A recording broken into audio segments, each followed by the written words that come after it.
Isang mainit na eksena ang naganap sa gitna ng pagdinig sa Kongreso nang mabunyag ni Ate Menardo Guevara ang nakakagulat na impormasyon laban kay Congressman Romeo Acop. Sa harap ng mga kapwa mambabatas at media, ipinahiya umano ni Guevara si Acop matapos ibulgar na hindi pala nakapasa sa bar exam ang tinaguriang boy contempt. Ayon sa mga nakasaksi, nagsimula ang tensyon nang magtanong si Acop ng serye ng mahigpit na katanungan kay Guevara kaugnay sa isang kontrobersyal na kaso. Ngunit bigla umanong bumawi si Guevara sa pamamagitan ng pagsisiwalat ng record na nagpapakitang hindi kailanman naging ganap na abogado si Acop dahil hindi ito pumasa sa bar exam.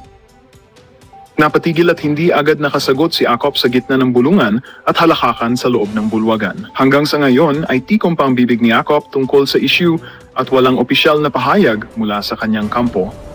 Samantala, umani naman ng sari-saring reaksyon sa social media ang pangyayari kung saan marami ang nagsabing isang matinding sampal sa kredibilidad ni boy contempt ang pagbubunyag na ito. Patuloy pa ring inaabangan ng publiko kung may legal na hakbang na susunod sa kontrobersyal na revelasyong ito.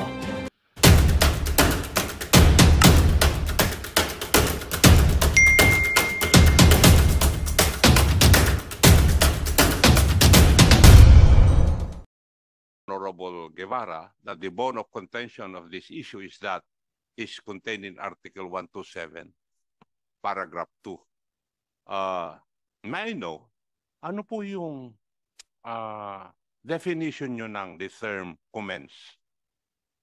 Kasi if I read yung statement na pinagtatalunan natin ngayong araw na ito is, the withdrawal shall not affect any cooperation with the court in connection with criminal investigations and proceedings in relation to which the withdrawing state had a duty to cooperate. That's the first condition.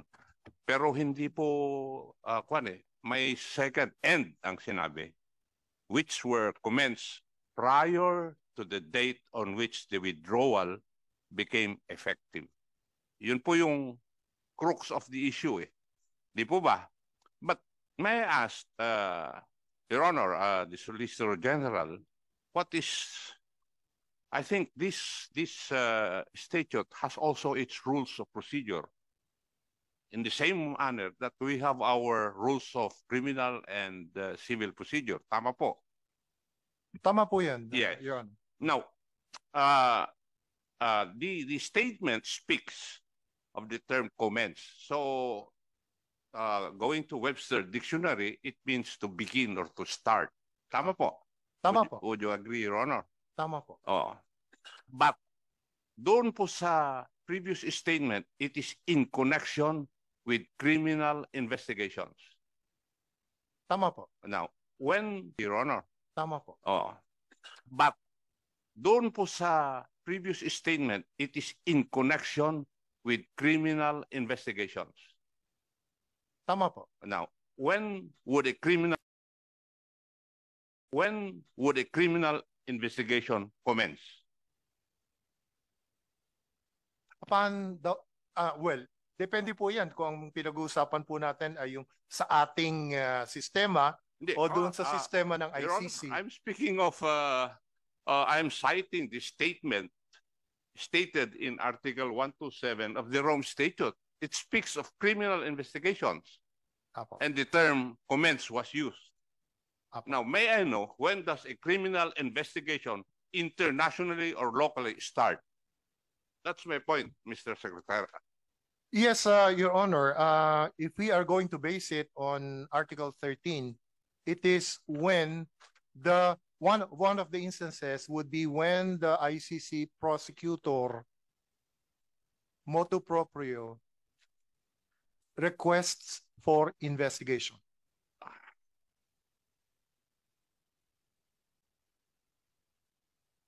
Request to commence.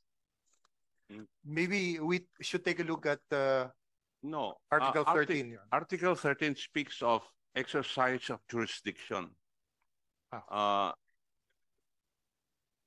Yes, I agree, Your Honor.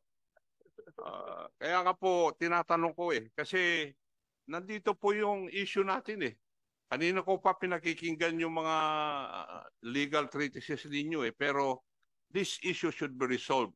What is the legal definition insofar as international law is concerned sa term na to commence? And insofar as international law is concerned, what do we mean by criminal investigations? And when does a criminal investigation start with international law? Yun po yung issue ngayon Yes, Your Honor. In the case of the Rome Statute, which created the ICC, the commencement of the investigation would be at the point where the pretrial chamber authorized the ICC prosecutor to commence his investigation. That is exactly what the two judges of the appeals chamber said. In fact, the prosecutor filed a request for the commencement of his investigation. He made that request to the pretrial chamber in March of 2021. So the pretrial chamber authorized the commencement of the investigation in September of 2021. I heard that from you, Your Honor. So that is my answer. I also listened to my good friend, the Honorable Colmenares, and I'm speaking as an investigator, Your Honor. A criminal investigation starts the moment a complainant files a complaint against somebody. Kaya, tama yung sabi po ninyo, Kong Colmenares, kanya-kanyang interpretasyon ito. Because they look at the rules of procedure. Dito po sa rules of procedure ng Rome Statute, wala akong makita na that will state kung kailan nagsisimula yung criminal investigation stated in Article 127. Yun po yung ko. Thank you, Mr. Chair. Mr. Chair, if I may just clarify doon, Mr. Chair, just to clarify kung short lang, Okay. Mr. Chair.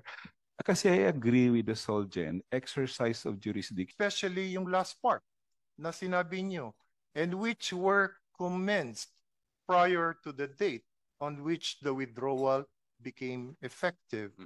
Kaya nga po sinasabi ko, yun nga pong na-commence ay nangyari po noong 2021. Natapos na po ang effectivity ng ating withdrawal. Kaya nga po hindi siya applicable, Your Honor. Ikaw mismo nagsabi na nag-commence yung preliminary examination. No. Your Honor. I can appeal to the records of the case.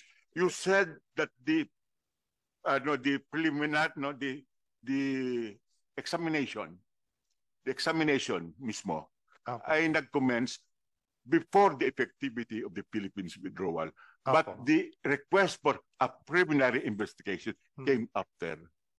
Yes. Yes, correct? Kaya po yung ating bone of contention dahil nga po ang interpretation ng government yan ay preliminary investigation ang tinutukoy. Kaya nga po humingi ng authorization pa ang prosecutor to commence his preliminary investigation. Okay. Yung pong preliminary examination, sa kanya lang po yun Sa parte lamang po ng prosecutor yun. Siya lamang po ang dumidiskarte doon. Pardon my word. Pero hindi pa po involved ang ICC chamber doon sa time na nangangalap ng ebidensya ang prosecutor. Hindi pa po involved ang chamber ng ICC.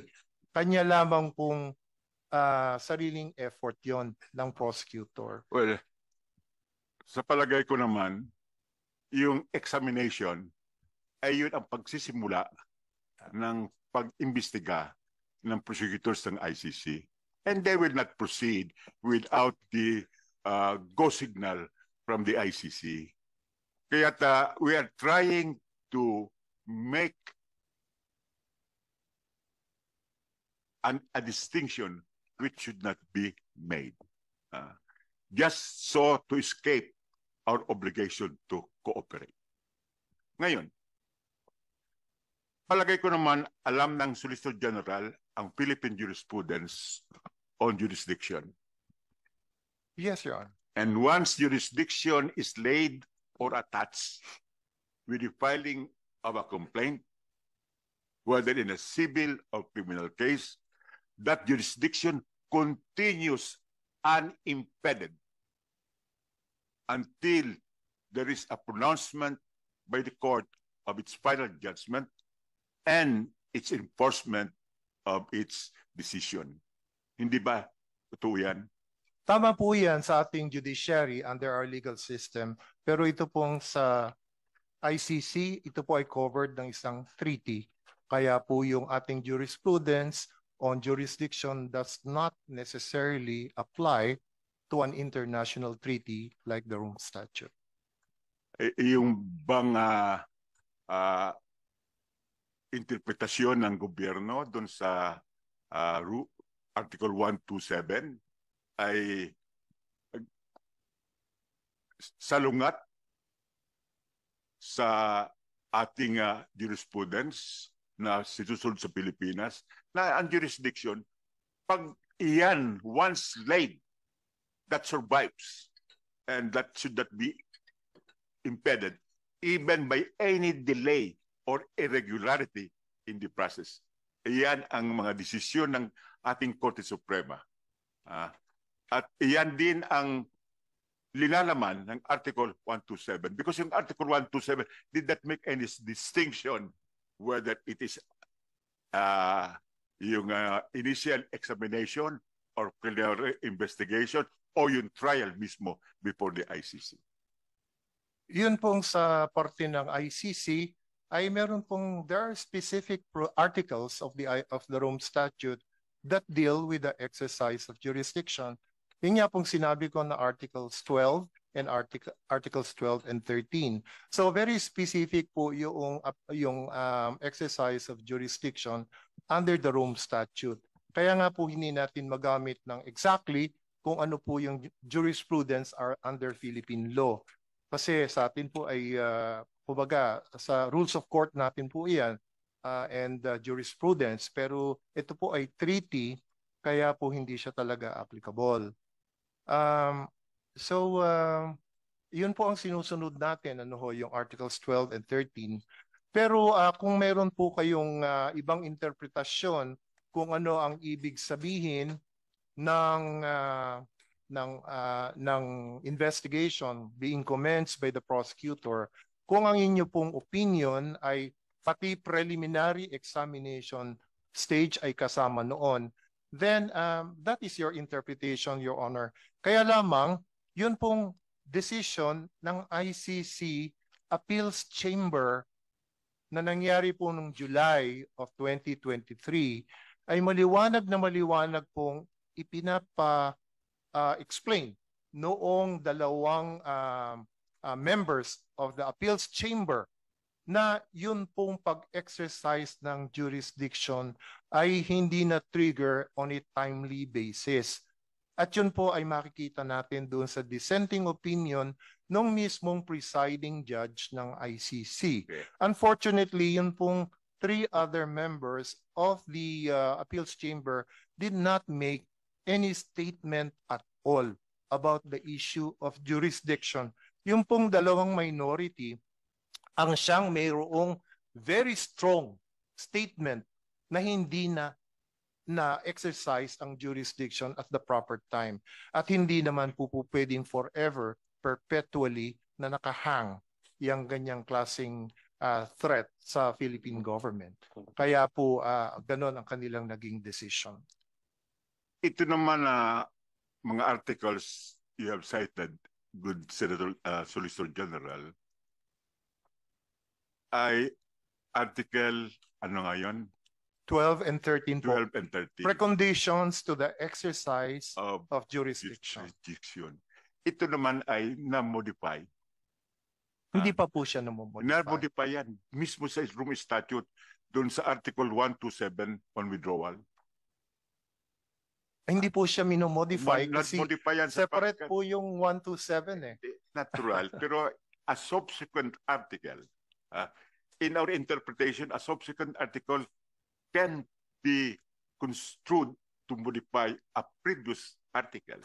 At dito naman sinasabi na kailan mag-cooperate ang isang estado kahit na naging effective na ang withdrawal. That is very clear sa Article 27, which is subsequent to Article 12 and 13. Now,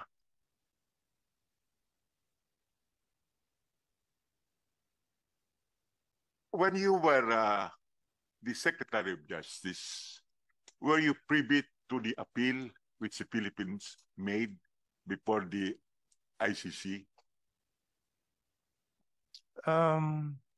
Yung sa appeals chamber po, I think I was already the Solicitor General at the time that the appeal was made.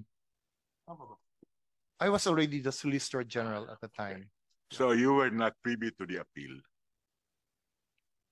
Well, I am privy to the appeal because ako po ang representative ng Republic of the Philippines. Iyan nga ang gusto kong ma-underscore. You were the principal on behalf of the Philippines in that appeal. And as lawyers, or even as laymen, when we appeal,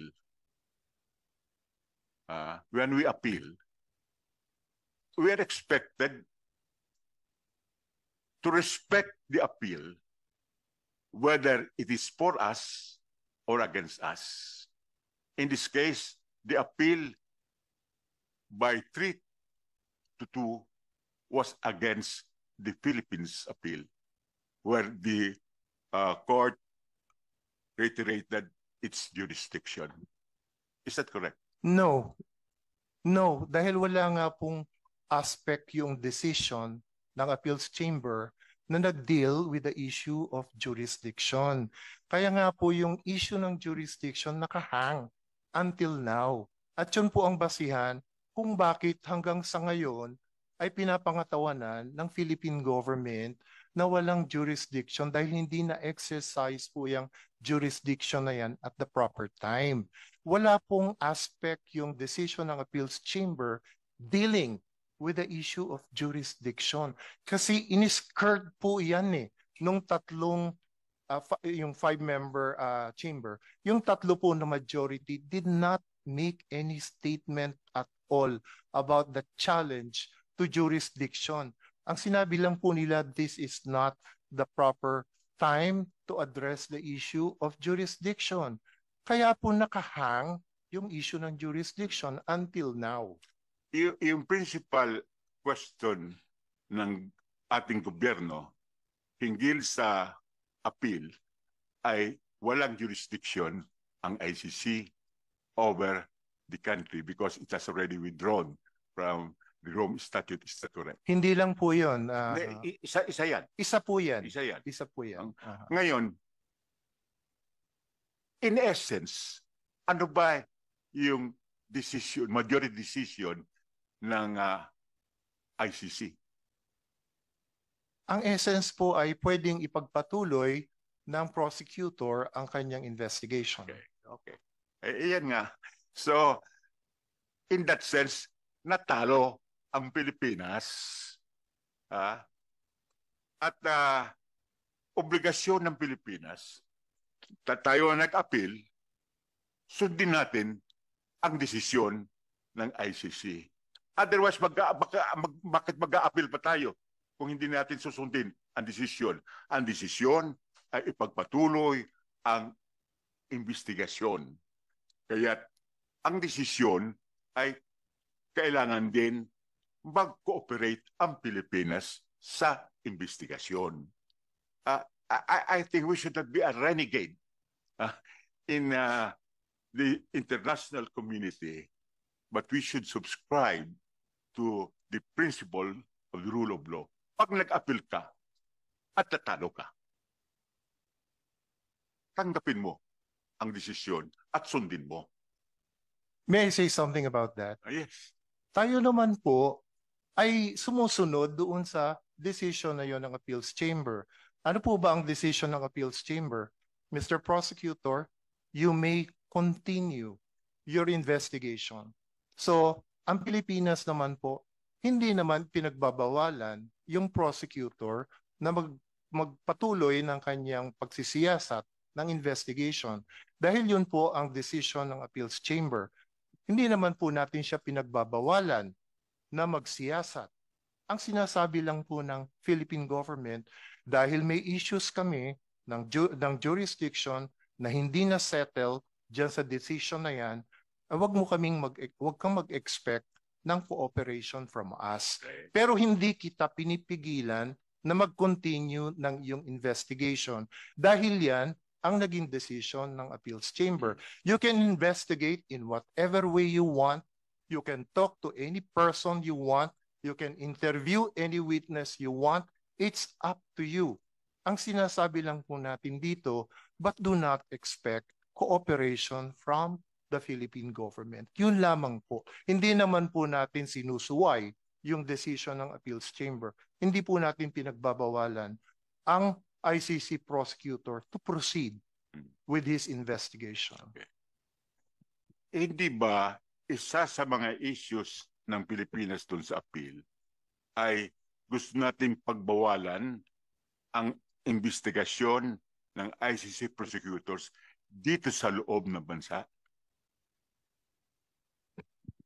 Sinasabi po kasi natin ay hindi admissible yung kaso dahil nga po ang may primary responsibility to investigate ay ang sarili nating national institutions. Kaya po hindi tayo pumapayag na sila ay mag-investigate. Pero ganyan nga po ang naging decision. Kaya po, sige, di mag-investigate kayo kung gusto niyo mag-investigate. Mag-investigate hanggang dito sa Pilipinas. Opo, syempre. Siyempre.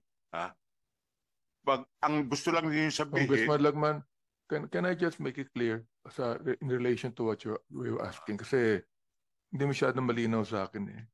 So yung pinag-uusapan natin ngayon na Solicitor General na ayaw makipag-cooperate ng Philippine government sa ICC pero pinapayagan sila mag-imbestiga. Yun ba ang gusto mo sabihin? Yes, hindi naman po natin pinagbabawalan na mag-investigate yung prosecutor dahil yun po... Therefore, naniniwala din kayo na may jurisdiction ang ICC na mag-imbestiga kahit na hindi mag-cooperate ang gobyerno? Kahit po hindi makipag-cooperate ang government. Ang basihan po kasi ng lack of cooperation ay dahil nga po until now ay china-challenge pa rin natin ang jurisdiction ng ICC dahil po hindi niya na exercise yung jurisdiction na yon sa tamang panahon. Hanggang ngayon po ay yun ang ating pinapangatawanan. At wala pong aspeto yung decision ng appeals chamber tungkol doon. Kaya hanggang ngayon po yun ang ating mine-maintain. So ibig sabihin na firm pa rin kayo sa inyong paniniwala na dahil lang sa nag-withdraw ang Philippine government noong panahon ni President Duterte ay dapat hindi mag-cooperate ang Philippine government at dapat hindi mag-imbestiga ang ICC. Hindi po. Ang sinasabi po namin, there is no legal duty on the part of the Philippine government to cooperate. Yun lamang po ang sinasabi namin. Okay. Maliwanag naman yun, Mr. Chairman, na ang sinasabi ni Solicitor General, pwedeng mag-imbestiga ang ICC, conduct the preliminary investigation dito. Makalagay ko, dito naman ang mga ebidensya, dito yung mga testigo. Pero ang gobyerno ay hindi mag-cooperate sapagkat wala silang legal duty. Kahit na admitted naman na doon sa Article 127, may legal duty ang Pilipinas to cooperate in the investigation. Ngayon, ang sabi ng Solicitor General, Mr. Chairman, ay meron pang question sa admissibility or yung complementarity. Jurisdiction and admissibility. Okay.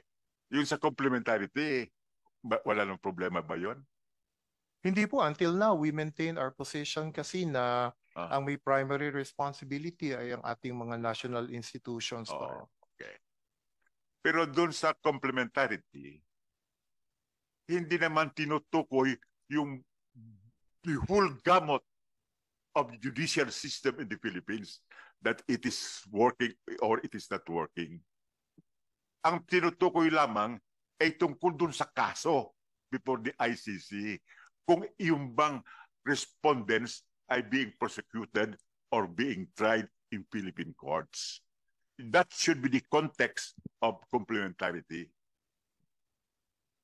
Si former President Duterte ba at sila, yung mga kanyang major correspondents ay meron ng prosecutor na Pilipino, prosecutorial office na may nakapending na reklamo laban sa kanila na iniusig.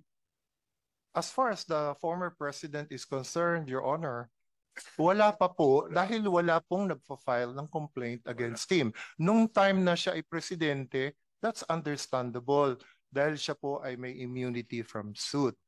Pero ngayon po na hindi na siya presidente, wala namang nagpa-file ng complaint sa kanya. Yung gobyerno ba mismo, yung prosecutor mismo ay hindi pwedeng mag-file on their own sapagkat merong krimen na naganap sa Pilipinas under our laws and our international law? Ang ating usual procedure po ay merong complainant, halimbawa yung biktima, kung sila po ay nag-allege na ang presidente ang siyang pasimuno ng lahat ng ito, ay sila po ang dapat na mag-file ng kaukulang complaint. Motu proprio ang gobyerno hindi pwedeng mag-file? Pinagbabawal ba yan? Kasi po hindi po yun ang ating normal na proseso na mag-iimbestiga, magko-conduct ng preliminary investigation ang ating prosecutor nang wala namang nakahain na reklamo sa kanyang opisina. Ano po ang kanyang iimbestigahan kung wala naman pong nakahain na reklamo? Okay.